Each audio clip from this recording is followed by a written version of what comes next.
Filosofando, podcast com o professor Sidney.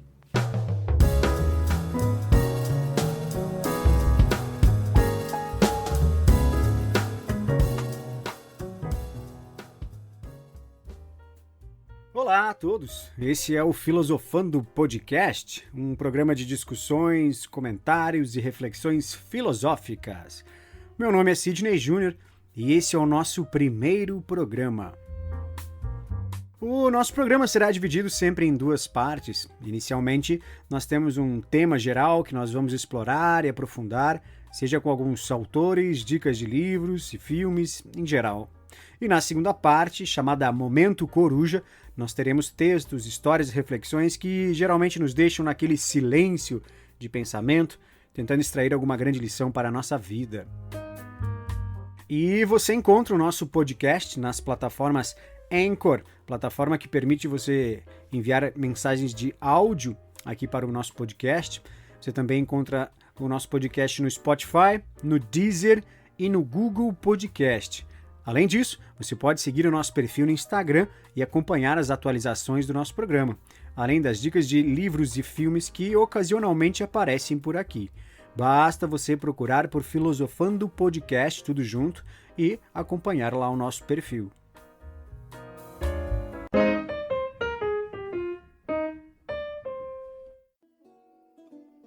Nesse primeiro programa, nós vamos explorar o grande tema do conhecimento humano, toda a problemática, as características e as singularidades que compõem aí o traço mais próprio da espécie humana. Quando nós falamos de entender as características do conhecimento humano, talvez muitas pessoas façam referência ou esperem algo relacionado com o funcionamento cerebral ou a capacidade perceptiva dos nossos sentidos. Enfim, uma explicação mais científica de como conhecemos as coisas ao nosso redor. Essa é uma das maneiras de compreender realmente as coisas, uma maneira científica, hein? Mas essa não é a única maneira de explicação da realidade. Entre as várias maneiras de compreender a realidade, existe também a filosofia. E talvez a pergunta mais comum entre muitas pessoas seja: para que filosofia? Para que estudar filosofia? Ou o que é filosofia? Provavelmente você já escutou ou já presenciou alguém perguntando isso. Ou, quem sabe, você mesmo já se perguntou em algum momento no silêncio da sua consciência. Essa pergunta, na verdade, é um sintoma de que algo não está bem ou de que se perdeu pelo caminho. Por quê? Se você fizesse essa pergunta na Grécia Antiga, ou em muitos séculos atrás, durante a Idade Média, muitas pessoas não iriam entender por que você está fazendo essa pergunta. Afinal, muitas pessoas, mais ou menos, suspeitavam do porquê e do sentido de estudar filosofia. Muitas pessoas mais ou menos entendiam que o real valor de estudar a grande mãe das ciências era existente. Ou seja, se você fizesse essa pergunta para que filosofia, você pareceria alguém diferente. Ocorre que hoje, normalmente, nós encontramos o contrário. É muito comum muitas pessoas não entenderem ou verem sentido em ficar estudando filosofia. Aliás, muita gente associa o pensamento filosófico com algo que foge à normalidade, né? De alguém que está viajando na maionese, viajando no pensamento. É muito comum essa associação. Se você contar para muitas pessoas por aí que existem indivíduos que se esforçam e gastam muitas energias diariamente lendo, estudando, porque querem adquirir conhecimento e sabedoria, isso vai parecer muito estranho para algumas pessoas. Algumas pessoas simplesmente não vão entender isso. Como assim?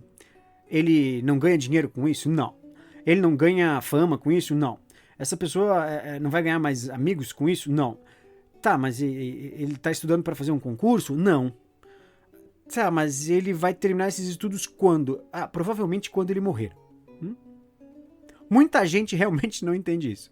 Acha muito estranho que alguém se dedique aos estudos neste nível, sem, vamos dizer, uma recompensa prática imediata. Para muitas pessoas isso vai parecer muito estranho porque geralmente muitas pessoas estão acostumadas a entender que conhecimento é algo que tem uma validade imediata. Algo que vai melhorar nosso emprego, que vai me trazer mais prestígio, mais títulos, mais visibilidade. É claro que nesse nível, falar de filosofia vai ser algo muito estranho e sem sentido para muitas pessoas.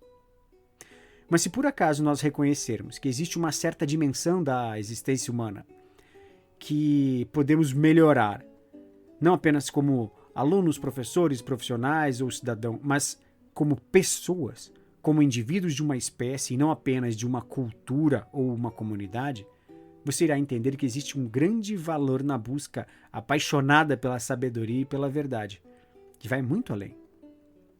Se nós pudéssemos apontar um dos maiores ganhos ao se estudar filosofia, talvez a gente pode dizer que o ganho seria ampliar o nosso horizonte de consciência. O que é isso? Bom, consciência é aquilo que você é e que permite você perceber a si mesmo, os outros e o mundo. Portanto, quanto maior esse horizonte, mais refinada será a nossa consciência. Mas como nós ampliamos essa nossa consciência? Como é que a gente amplia o nosso horizonte de consciência? Como é que a nossa consciência se torna mais ampla, de modo a perceber mais coisas? Como que nós refinamos a nossa consciência? Bom, evidentemente com muito estudo. Mas esse estudo não deve começar a não ser por nós mesmos. E o primeiro e mais fundamental passo é buscarmos investigar a origem das nossas ideias. O que isso quer dizer? De onde vieram as ideias que nós temos na nossa cabeça? Você tem a dimensão das influências que você recebeu ou recebe e que, portanto, elas determinam de alguma maneira o que você pensa? Você tem noção que muitas influências que você recebe determinam, por exemplo, os assuntos que você pensa, fala e discute? Faça você mesmo um exercício muito simples. Tente pensar, por exemplo, de onde veio o seu gosto musical. Às vezes, essa influência é muito evidente, é muito explícita, né? Alguém da sua família, do seu convívio que escuta e toca determinadas músicas que te influenciam, influenciaram, enfim. Tudo bem, isso é muito possível. Até aí tudo bem porque você sabe de onde veio. Veio dos meus pais, dos meus amigos. Mas e quando essa influência não é algo evidente? E quando você tem um gosto musical ou cultural que ninguém ao seu redor, no seu círculo de convivência, tem? Você tem a noção de onde veio isso? Você tem a consciência? Se você subir um pouco o nível dessa investigação, a gente pode considerar, por exemplo, as ideias um pouco mais complexas. Por exemplo, o seu posicionamento político. Você tem a consciência das principais influências que levaram você a pensar desse jeito? Você tem a clareza se foram livros, se foram pessoas, notícias, ocasiões, ou se você, na verdade, está repetindo muita coisa que está sendo dito ao seu redor?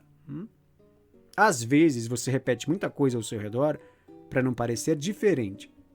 Porque talvez parecer diferente não seria muito bom. Você perderia amigos, né? Você seria diferente no seu meio, não seria considerado alguém prudente ou razoável, porque todo mundo está pensando assim. Por que você está pensando diferente?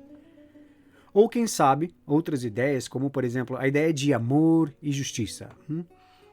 Você sabe as origens e as influências que levaram você a ter a imagem de amor e justiça que você tem na sua mente?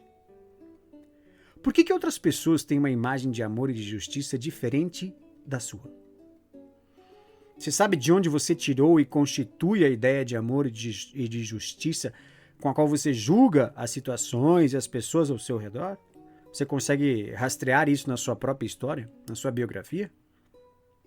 Ou, quem sabe, nós podemos ainda dar um passo mais aprofundado e pensar o seguinte: a respeito de história, né? As informações e conhecimentos que nós temos de história. Qual é a imagem que você tem, por exemplo, da história do Brasil? De onde você tirou essas ideias? De onde você criou essa imagem da história do Brasil? Você sabe quais foram as principais influências aí que moldaram os seus conhecimentos, a sua imagem, o seu imaginário, o seu entendimento da história do seu próprio país? Foram livros, filmes, minisséries, novelas, documentos, documentários? Foram professores, foram pessoas que lhe indicaram? Veja só, para e pensa sobre os seus conhecimentos sobre história. Quanto desses conhecimentos você tirou de filmes e seriados? Veja só, filmes e seriados em geral, eles têm um poder muito grande de moldar a nossa imaginação. Realmente, esse poder existe.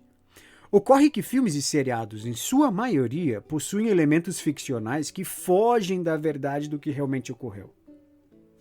E se você tem filmes e seriados como uma grande fonte de informação sobre história, a pergunta é: qual será a imagem da história que você está formando na sua cabeça?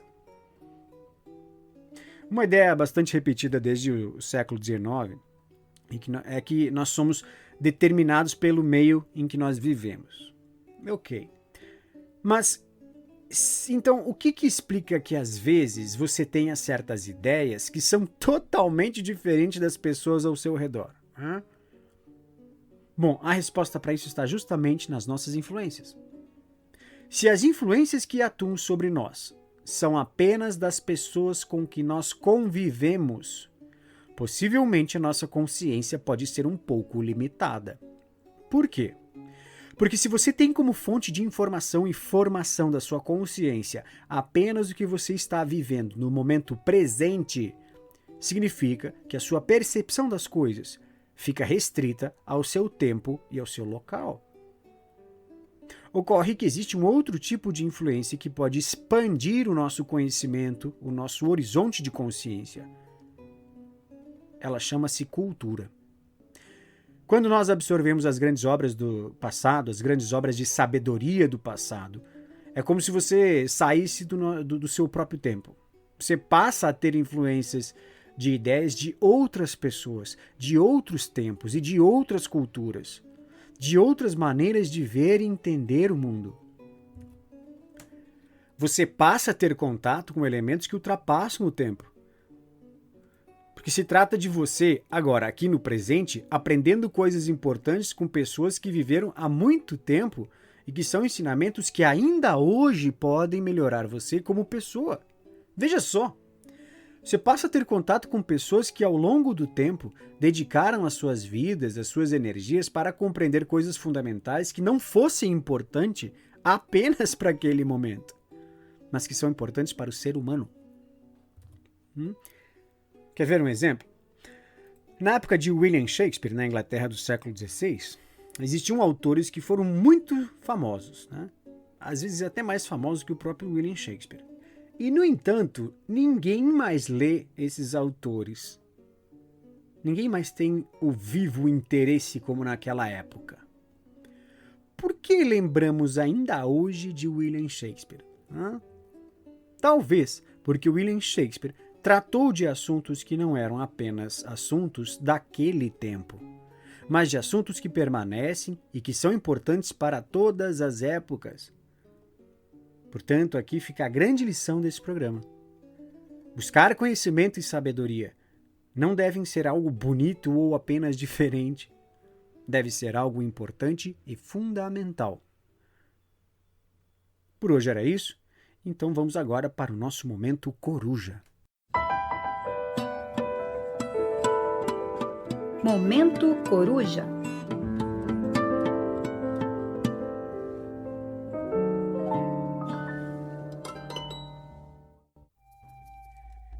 O Momento Coruja será um momento de compartilhar alguma história ou reflexão tirada de algum livro, de algum filme, de algum diário, enfim, de lições que nos deixam pensando.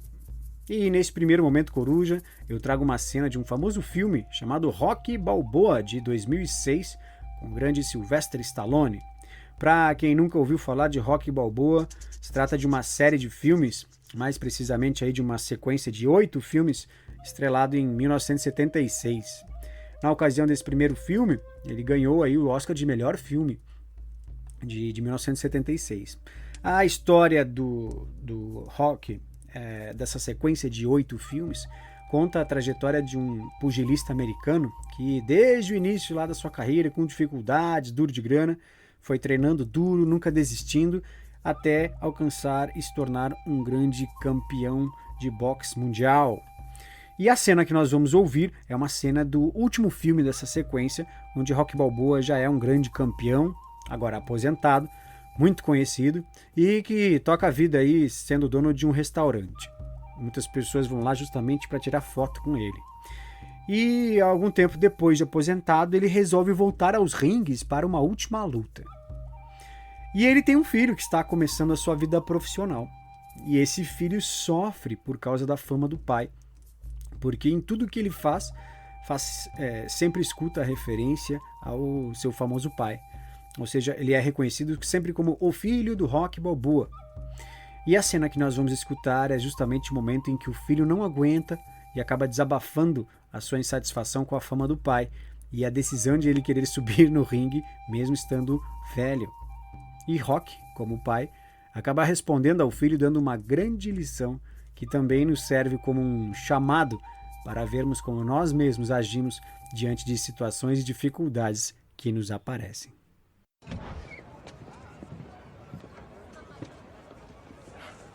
Então vai lutar mesmo. Bom, começa a treinar amanhã. Você está nervoso com a luta? Tô assustado. Não parece. Eu não posso aparentar. Então você não tem que lutar. Mas eu acho que tem.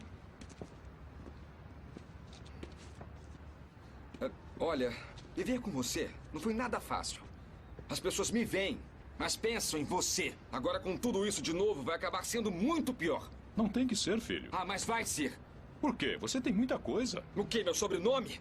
Foi por isso que arranjei um emprego decente. Por isso que as pessoas me tratam bem desde o começo. Agora eu começo a conseguir as minhas coisas. Eu começo a conseguir tudo sozinho. E isso acontece.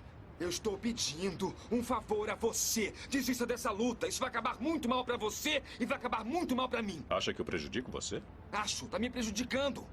Essa é a última coisa que eu quero na vida. Eu sei que você não quer fazer isso, mas é exatamente o que tá fazendo. Não liga pro que as pessoas pensam. Não te incomoda que as pessoas fiquem fazendo piadinhas de você e eu vou estar incluído nisso. Acha que isso está certo?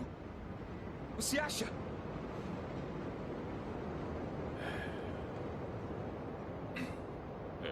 Você não vai acreditar. Mas você cabia aqui.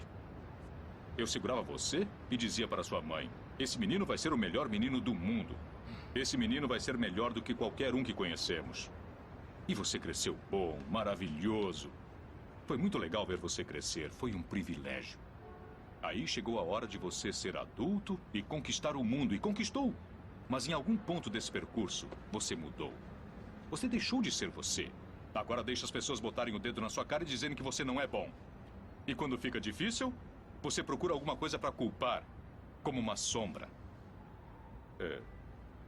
Eu vou dizer uma coisa que você já sabe.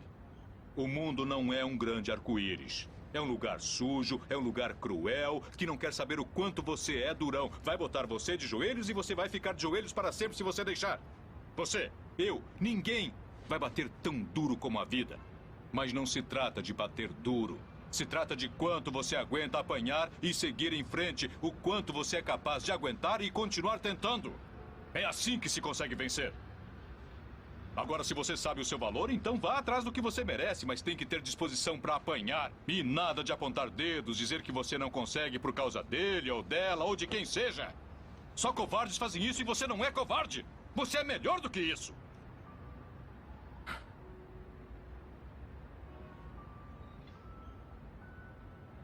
Eu sempre vou amar você acima de tudo. Aconteça o que acontecer. Você é meu filho, é meu sangue. Você é a melhor coisa da minha vida. Mas se você não acreditar em você mesmo, nunca vai ter uma vida.